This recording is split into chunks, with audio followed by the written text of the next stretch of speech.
Hello friends and welcome back. Friends, इसके पहले की वीडियो में हमने देखा था कि black fungus, white fungus, yellow fungus ये क्या है और इनके लक्षण क्या है। इन तीनों फंगल डिजीज के हमने लक्षण एकदम अच्छे से समझ लिए थे। इस वीडियो में हम सबसे इम्पोर्टेंट चीज़ समझेंगे कि कोरोना मरीजों को ही बीमारी क्यों हो रही है। क्योंकि आपने देखा होगा कि इस समय तक लगभग 10 से 12 हज़ार पेशेंट जो हैं वो ब्लैक फंगल या वाइट फंगस और येलो फंगल डिजीज के आ चुके हैं और उनमें से ज़्यादातर ऐसे हैं जो कोरोना से रिकवर हो गए हैं। तो हम ये जानेंगे कि ये बीमारी जो है वो स्वस्थ व्यक्तियों को क्यों नहीं हो रही है और ऐसी व्यक्तियों को क्यों हो रही है जो अभी कोरोना से रिकवर होकर आए हैं। फिर हम देखेंगे कि अगर किसी व्यक्ति को ये बीमारी हो गई है तो वो ठीक कैसे होगा। और इसके साथ साथ हम ये भी देखेंगे कि इन तीनों प्रकार की फंगल डिजीज में से कौन सी डिजीज़ सबसे ज़्यादा खतरनाक है। और इसके बाद हम ये देखेंगे कि इस डिजीज़ से बचने के क्या उपाय हैं। तो फ्रेंड्स, पूरी जानकारी के लिए वीडियो को पूरा अंत तक देखिएगा। तो आइए हम शुरू करते हैं। तो आइए हम सबसे मोस्ट इम्पॉर्टेंट चीज़ देखते हैं कि कोरोना मरीजों को ही क्यों हो रही है बीमारी। तो अब से लगभग 10 से 11 हज़ार पेशेंट को ये बीमारी हो चुकी है और ज़्यादातर ऐसे हैं जो कोरोना से रिकवर हो गए हैं। तो फिर इसको जानने के लिए सबसे पहले हमें दो चीज़ें समझनी पड़ेगी कि इन्फ्लामेशन क्या होता है और साइटोकिन स्टॉर्म क्या होता है। तो देखिए, इन्फ्लामेशन क्या होता है कि हमारे शरीर में देखिए एक सुरक्षा प्रणाली पहले से होती है जो हमें कोई भी बाहरी जो भी एजेंट है, जो भी रोगाणु हैं, उनसे बचाती है। तो ये क्या है, इन्फ्लामेशन क्या होता है कि ये शरीर को रोगाणुओं से बचाने की एक प्रक्रिया है जिसमें जहाँ इन्फेक्शन होता है या चोट लग जाती है, जल जाता है, वहाँ सूजन आ जाता है, वो स्थान गर्म हो जाता है और लाल हो जाता है। ये आपने अपने डेली लाइफ में भी देखा होगा कि आपको कहीं चोट लग जाती है या आप जल जाते हैं या कभी कभी क्या होता है मॉस्किटो ही काट लेता है और आपको खुजली कर देते हैं। तो वो स्थान क्या होता है, थोड़ा सा सूज जाता है, स्वेल हो जाता है, लाल भी हो जाता है और गर्म भी हो जाता है। इसी को ही हम इन्फ्लामेशन कहते हैं। तो आइए देखिए कि इन्फ्लामेशन कैसे होता है, इसकी प्रक्रिया क्या है।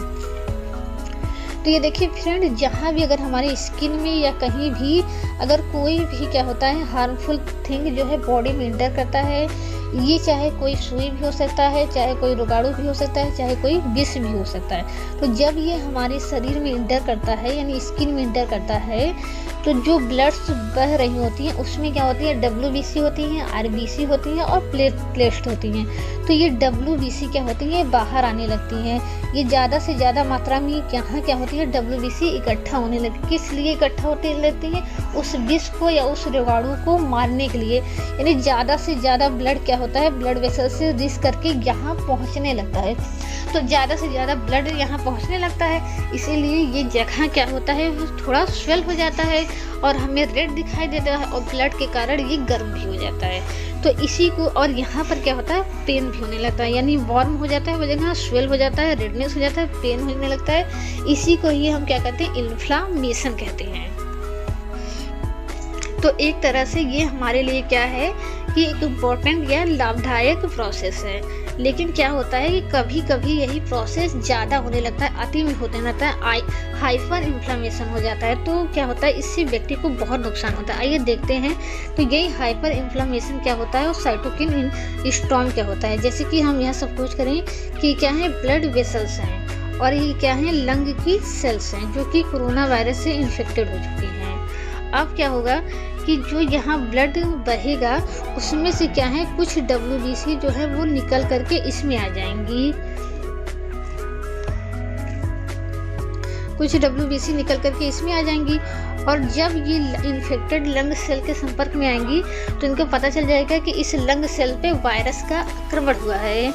और ये क्या करेंगे, ये जो सेल्स होती हैं ये ज़्यादा मात्रा में जो है साइटोकिन, एक प्रकार की प्रोटीन होती है, उसका ये सिक्रीशन करने लगती हैं और ये प्रोटीन फिर ब्लड में जाता है और ब्लड की जो और सेल्स होती हैं उनको ये मैसेज देता है कि लंग में किसी प्रकार का इन्फेक्शन हो चुका है, किसी वायरल या किसी बैक्टीरिया का।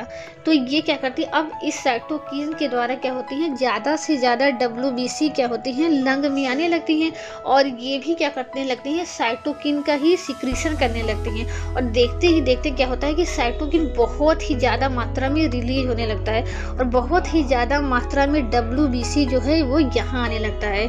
इसके अलावा क्या होता है कि जो ये ब्लड वेसल्स होती हैं ये बहुत पतली हो जाती है, जिससे ज़्यादा से ज़्यादा ब्लड का जो फ्लूइड कंटेंट होता है, जैसे ब्लड में हम जानते हैं 2 कंटेंट होता है, सेलुलर कंटेंट और फ्लूइड कंटेंट, और ज़्यादा से ज़्यादा फ्लूइड कंटेंट क्या होता है वो लंग में आने लगता है।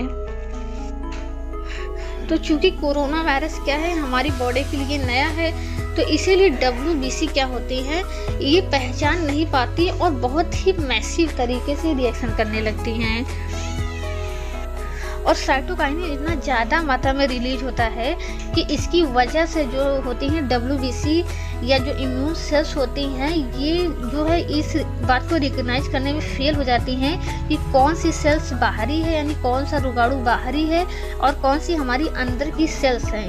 ये क्या करने लगते हैं, एक तरफ से सभी सेल्स को मारने लगते हैं, यानी ये डिफ्रेंशिएट नहीं कर पाती कौन सी लंग सेल्स है कौन सी वायरस है। इनके संपर्क में जो भी आता है उसको किल करने लगती हैं, यानी एक तरह से अंधाधुंध तबाही मचा देते हैं ये लोग। इसीलिए क्या होता है, इसी को हम साइटोकिन स्टॉर्म कहते हैं, यानी तूफान जब आता है वो कुछ नहीं देखता, एक तरफ से जो भी उसके रास्ते में आता है सब वो उड़ाकर ले कर चला जाता है। यानी बहुत बड़ी तबाही मच जाती है लंग्स में, लंग की सेल्स नष्ट होने लगती हैं इस प्रकार से। और हम देख रहे हैं कि ब्लड का जितना भी फ्लूइड कंटेंट है वो सब क्या हो रहा है, इस लंग में आकर के भरने लग रहा है। तो अब ये लंग क्या होती हैं, ये स्वेल हो जाती हैं, यानी अब इसमें क्या है, हवा के लिए जगह ही नहीं बची है। तो इसीलिए अब देखेंगे कि हम ये पेशेंट जो है ये अब बाहर से जो है हवा अंदर ले ही नहीं पाएगा, इसको अचानक से ही बहुत तेज से सीने में दर्द होगा, ऑक्सीजन की कमी होगी, सांस लेने में दिक्कत होने लगेगी। और हम देखते भी हैं कि पेशेंट क्या होता है, नॉर्मल होता है और अचानक ही उसको ऑक्सीजन की कमी होने लगती है, सांस उसको ले ही नहीं पाता। तो अगर ऐसे पेशेंट को वेंटिलेटर नहीं मिल पाता, ऑक्सीजन नहीं मिल पाता, इनकी तुरंत डेथ हो जाती है। तो इसके पीछे क्या है, यही साइटोकिन स्टॉर्म है, यानी जितना नुकसान जो है कोरोना वायरस व्यक्ति को नहीं पहुंचाता, उतना जो है उसका खुद का इम्यून सिस्टम जो है उसको नुकसान पहुंचा देता है। क्यों? क्योंकि यहाँ हाइपर इम्यून सिस्टम हो गया है, इसको हाइपर इम्यून सिस्टम कहते हैं। यानी हाइपर इम्यून सिस्टम की वजह से क्या होती है, व्यक्ति की डेथ हो जाती है। और दूसरा कारण डेथ की वजह ये है कि जब हम देख रहे हैं कि यहाँ जितना भी फ्लूइड कंटेंट है सब कहाँ आ गया, सब ब्लड में, सब यहाँ लंग में आ गया। तो यहाँ क्या होती है, अब यहाँ केवल ब्लड वेसल्स में केवल सेलुलर कंटेंट बचता है, और ये सेलुलर कंटेंट यानी कि RBC और प्लेटलेट्स बचते हैं। और ये RBC प्लेटलेट्स अब क्या होते हैं, क्लॉट करने लगते हैं, यानी यहाँ जमा होने लगते हैं। तो यहाँ एक क्लॉट बन जाते हैं, यानी रक्त का थक्का बन जाता है। तो हम समझ करते हैं कि लंग में क्या होती है, अशुद्ध ब्लड आती है, और लंग में प्योर होने के बाद क्या होती है, शुद्ध ब्लड जो है वो हार्ट को जाता है। लेकिन अब यहाँ क्या हो गया, ब्लॉकेज हो गया है, तो ये ब्लड ना तो हार्ट में जा पाएगा, और जब हार्ट में नहीं जा पाएगा तो हार्ट से ना तो किडनी में जा पाएगा, ना तो लीवर में ही जा पाएगा। तो अब क्या होगा कि व्यक्ति का हार्ट फेल हो जाएगा, किडनी फेल हो जाएगा, लीवर फेल हो जाएगा। तो जैसा कि हम देखते भी हैं कि कोरोना में जो बहुत से ऐसे व्यक्ति हैं जिनकी डेथ किस लिए हुई, क्योंकि उनका हार्ट फेल हो गया या उनका किडनी या लीवर फेल हो गया।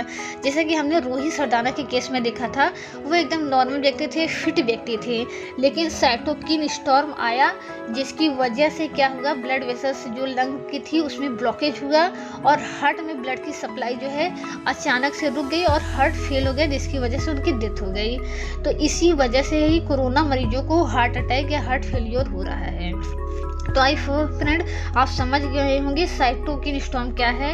ये क्या है, हाइपर इम्यूनिटी का रिजल्ट है, जिसमें क्या होता है कि ज़्यादा से ज़्यादा मात्रा में साइटोकिन रिलीज होते हैं, और जो इम्यून सेल्स होती हैं वो अपने सेल्स और बाहरी सेल्स में पहचान करना भूल जाती हैं और सभी सेल को एक तरफ से मारने लगती हैं। जैसे कि हमारी सेना ही को ऑर्डर दे दिया जाए कि आतंकवादी बाहर से आ रहे हैं, और सेना क्या हो, घबरा करके एक तरफ से बॉर्डर पे जितने लोग हैं सबको मारने लगे ताकि कुछ आतंकवादी अंदर ना आ पाएँ। तो ऐसा ही यहाँ होता है, कुछ को रोकने के लिए सभी को मारने लगते हैं। तो अब सबसे बड़ा सवाल ये है कि व्यक्ति में साइटोकिन स्टॉर्म आ रहा है या आने वाला है, इसका पता कैसे चलेगा। तो आइए हम इसको देखते हैं कि इसका पता कैसे चलेगा। तो इसके पता करने के लिए 3 तरह के हैं, एक प्लाज्मा फेरेटिन है, एक क्या है IL-6 यानी इंटरल्यूकिन-6 क्या है, ये एक प्रकार का साइटोकिन है, और CRP टेस्ट है। यानी इन 10 टेस्टों से पता चल सकता है कि व्यक्ति में साइटोकिन स्टॉर्म आने वाला है और उसको पहले ही बचाया जा सकता है। तो ये दोनों टेस्ट क्या होते हैं, जनरली यूज नहीं होते। आजकल जो डॉक्टर सबसे ज़्यादा टेस्ट कर रहे हैं CRP टेस्ट, इसका फुल फॉर्म होता है C रिएक्टिव प्रोटीन। तो जब व्यक्ति के शरीर में इन्फ्लामेशन होने वाला होता है तो उसके जस्ट पहले क्या होता है कि C रिएक्टिव प्रोटीन का कंसंट्रेशन यानी इसकी मात्रा जो है बहुत ज़्यादा बढ़ जाती है, लगभग 100 गुना बढ़ जाती है। तो इसी से डॉक्टर अंदाज़ा लगा लेते हैं कि व्यक्ति में साइटोकिन स्टॉर्म या तो आ चुका है या तो आने वाला है। और फिर व्यक्ति को एडवर्स कंडीशन बचाने के लिए उसको स्टेरॉइड दिया जाता है, जिसका कि आजकल आप बहुत ही नाम सुन रहे हैं। तो ये स्टेरॉइड क्या होता है, ये इम्यून सप्रेसर का काम करता है, यानी ये व्यक्ति की इम्यूनिटी को क्या कर देता है, लो कर देता है। यानी जो इम्यून सेल्स होती हैं जो हाइपर एक्टिव हो गई थी, जो एक्साइटेड हो गई थी, उनकी एक्टिविटी को क्या करता है, बहुत घटा देता है। और साइटोकिन कम मात्रा में रिलीज होता है। इससे क्या होता है कि साइटोकिन जब कम मात्रा में रिलीज होगा तो ब्लड और ब्लड सेल्स लंग में कम आएंगे, लंग में इन्फ्लामेशन कम होगा, और जो लंग में इन्फ्लामेशन से क्षति होती है वो व्यक्ति को नहीं होगी। लेकिन ऐसा नहीं है कि केवल जो है स्टेरॉइड देने से ही क्या होगा, व्यक्ति ठीक हो जाएगा, ऐसा नहीं है। स्टेरॉइड के रूप में हम जनरली उसको डेक्सामेथासोन देते हैं, तो ऐसा नहीं है कि केवल व्यक्ति इसी से ठीक हो जाएगा। ये तो क्या करता है, बस इम्यूनिटी को डिक्रीज कर देता है। और हम क्या करते हैं, वायरल डिजीज जो कोरोना से हुआ है उसको ठीक करने के लिए फिर व्यक्ति को हम क्या देते हैं, एंटीवायरल ड्रग देते हैं, ताकि व्यक्ति कोरोना वायरस से रिकवर हो सके। इसके साथ साथ उसको हम क्या करते हैं, एंटीवायरल के साथ साथ एंटीबैक्टीरियल ड्रग भी देते हैं। क्यों? क्योंकि इस समय क्या है, इम्यूनिटी बहुत ही लो है, और लो इम्यूनिटी पे कोई भी वायरस, कोई भी बैक्टीरिया आक्रमण कर सकता है। इसीलिए ये क्या करते हैं, स्टेरॉइड के साथ साथ ये दोनों दवाएं भी दी जाती हैं। लेकिन व्यक्ति को क्या है, इस समय एंटी फंगल ड्रग्स नहीं दिए जाते, जिसकी वजह से क्या है, व्यक्ति का इम्यून एकदम क्या है, वीक है, और ये फंगस क्या है उसमें आसानी से ग्रो कर जा रही है, और कोरोना मरीजों को क्या हो रहा है, आसानी से फंगल डिजीज हो जा रही है। तो आपको समझ में आ गया कि कोरोना मरीजों को ये बीमारी क्यों हो रही है, क्योंकि कोरोना मरीजों को इम्यूनिटी कम करने के लिए उनको स्टेरॉइड दिया जाता है, कम करने के लिए। क्यों? क्योंकि उनमें क्या है, हाइपर इम्यूनिटी हो जाती है, हाइपर इम्यूनिटी से उनकी जान चली जाती है। तो इससे बचने के लिए उनको स्टेरॉइड दिया जाता है, और फिर कोरोना को ठीक करने के लिए एंटीवायरल दवाएं दी जाती हैं। लेकिन एंटी फंगल ड्रग नहीं दी जाती थी, जिसकी वजह से क्या हो रहा है, अब ये डिजीज हो रहा है। तो इसके साथ साथ कोरोना मरीजों के साथ कुछ और भी व्यक्ति होते हैं जिनकी इम्यूनिटी वीक होती है, और इन व्यक्तियों को भी ये डिजीज हो रहा है। जैसे कि जो व्यक्ति डायबिटिक होते हैं, यानी जो उनको शुगर की प्रॉब्लम होती है, या फिर जिन्होंने आर्गन ट्रांसप्लांट कराया होता है। जैसे कि हम जानते हैं, जब भी हम कोई बाहरी आर्गन लेते हैं तो उसकी बॉडी हमारी क्या कर देती है, रिजेक्ट कर देती है, क्योंकि वो बाहरी आर्गन है। तो इसमें क्या होता है, व्यक्ति को कार्टिसोल हार्मोन, जो कि एक स्टेरॉइड हार्मोन है, वो दे करके उसकी इम्यूनिटी एकदम वीक की जाती है, ताकि हमारा शरीर जो है वो उस बाहरी आर्गन को एक्सेप्ट कर सके। इसी तरह जब कैंसर में कीमोथेरेपी होती है, उस समय व्यक्ति की भी इम्यूनिटी वीक की जाती है। यानी इन 3 व्यक्ति, कोरोना के अलावा इन 3 व्यक्तियों को भी ब्लैक फंगस, व्हाइट फंगस और येलो फंगस का खतरा बराबर का है। तो आइए अब हम देखते हैं कि अगर किसी व्यक्ति को ये डिजीज हो गई है तो उनके लिए कौन कौन सी दवाएं हैं, इलाज है। तो इसके लिए हम क्या करते हैं, एंटी फंगल मेडिसिन यूज करते हैं। ये मेडिसिन जो है व्यक्ति को लगभग 21 दिन तक दी जाती है, और इसका जो चार्ज होता है वो 9000 पर डे का होता है, यानी बहुत ही कॉस्टली इसका इलाज है। इसमें क्या ये 2 दवाएं दी जाती है, एम्फोटेरिसिन बी और फोसाकोनाजोल दी जाती हैं। और इसके बाद भी अगर व्यक्ति ठीक नहीं होता, उसका संक्रामक काफ़ी पुराना है, तो जिस भी आर्गन पे कवक ने आक्रमण किया है उस आर्गन को हम क्या करते हैं, काट करके निकाल देते हैं। जैसे कि आपने कुछ केसों में देखा है कि व्यक्ति की आँख जो है निकाल दी गई है, क्योंकि वहाँ फंगल जो है बहुत ही ज़्यादा ग्रो कर चुका है। तो अब हम इससे बचने के लिए क्या कर सकते हैं, तो पहला तो अपनी इम्यूनिटी बढ़ाएं, यानी जो भी व्यक्ति कोरोना से रिकवर हो गए हैं वो ज़्यादा से ज़्यादा ऐसी चीज़ों का सेवन करें जिससे उनकी इम्यूनिटी बूस्ट हो सके। दूसरी चीज़, वो प्रदूषण और धूल भरी जगहों पर जाने से बचें। और तीसरी चीज़, खाद या कोई गीली चीज़ छूने से पहले वो ग्लव का इस्तेमाल करें। तो फ्रेंड, ज़्यादातर केसों में यही देखा गया है कि स्टेरॉइड का यूज करने से जो है वो इम्यूनिटी वीक हो जा रही है और फिर फंगल डिजीज हो जा रहा है। लेकिन एक नई थ्योरी सामने आई है कुछ दिन पहले, जिसमें डॉक्टर ब्रजपाल त्यागी ने ही बताया है कि इसकी पीछे की वजह कुछ और है। असल में वजह ये है कि जो लोग इतना ज़्यादा भाप ले रहे थे, इसकी वजह से जो नोच का डिफेंस मैकेनिज्म है वो ख़त्म हो गया और जिसकी वजह से फंगस हमारे शरीर के अंदर चला जा रहा है। और दूसरा कारण इन्होंने ये बताया कि म्यूटेंट जो वायरस है, नया कोरोना का वायरस है, ये शरीर के अंदर जाने के बाद ऐसा माहौल क्रिएट कर दे रहा है कि वहाँ फंगस आसानी से ग्रो कर जा रहा है। तो ये 2 कारण उन्होंने बताए। लेकिन ज़्यादातर लोग इसी पे विश्वास कर रहे हैं कि जिनकी इम्यूनिटी क्या है, वीक है, उन्हीं को ये ज़्यादा डिजीज हो रही है। तो अगर आप अभी भी कोरोना से रिकवर होकर आए हैं तो ज़्यादा से ज़्यादा अपनी इम्यूनिटी बढ़ाने की कोशिश करिए और कुछ दिन बाहर जाने से अवॉइड कीजिए। तो फ्रेंड्स, अगर आपको ये वीडियो पसंद आए हो, तो अच्छा लगा हो, तो प्लीज़ इसे ज़्यादा से ज़्यादा लोगों को शेयर करिए। Thank you very much.